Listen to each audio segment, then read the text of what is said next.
नमस्कार, मी पंजाब डक. आज आहे 1 ऑगस्ट 2025 आणि या ठिकाणाहून मी शेतकऱ्यासाठी अंदाज देणार आहे.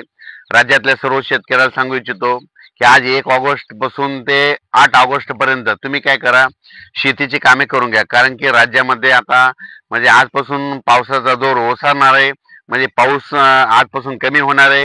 फक्त तुरळक ठिकाणी स्थानिक वातावरण तयार होऊन आज आणि उद्याचे दिवस 2 ऑगस्ट पर्यंत थोडा तुरळक भागात होऊ शकतो. पण सर्वदूर आता पाऊस सध्या तरी पडणार नाही, म्हणून हा अंदाज सर्वप्रथम लक्षात द्यायचा. मग आता हे पाऊस कधीपर्यंत चालणार आहे तर तुम्हाला सांगतो, हे आज आणि उद्याचे दिवस स्थानिक वातावरण तयार होऊन भाग बदलत असा पाऊस पडणार आहे, म्हणून हे लक्षात द्यायचं. पण सांगायचं झालं तर तुम्ही काय करा, 8 ऑगस्ट पर्यंत शेतीची कामे करून घ्या. कारण की 9 ऑगस्टला म्हणजे 9 ऑगस्टला राज्यामध्ये परत पाऊस सुरू होणार आहे. तोपर्यंत तुम्ही काय करा, कापसाच्या मेहनती करून घ्या. ऊसाला खत घालायचं तर ते घालून घ्या. त्याच्यानंतर फवारण्या करू शकता, सोयाबीनला देखील फवारण्या करू शकता. कारण की 9 तारखेपासून ते 16 तारखेच्या दरम्यान पाऊस पडणार आहे, म्हणून हे अंदाज लक्षात घ्यायचा. 9 ऑगस्ट ते 16 दरम्यान.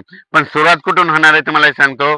सर्वप्रथम तुम्हाला सांगू इच्छितो की कोल्हापूर, त्याच्यानंतर सांगली, त्याच्यानंतर बेळगाव निपाणी म्हणजे कर्नाटक, त्याच्यानंतर इकडं तो धाराशिव त्याच्यानंतर लातूर जिल्हा, बीड जिल्हा, परभणी जिल्हा, नांदेड जिल्हा, हिंगोली जिल्हा, यवतमाळ जिल्हा आणि असाच इकडं चंद्रपूर ह्या पट्ट्यामध्ये काय होणार आहे, 8 तारखेलाच रात्रीच्याला पाऊस सुरू होईल. त्याच्यानंतर 9ला तो पाऊस परत पुढे सरकणार आहे.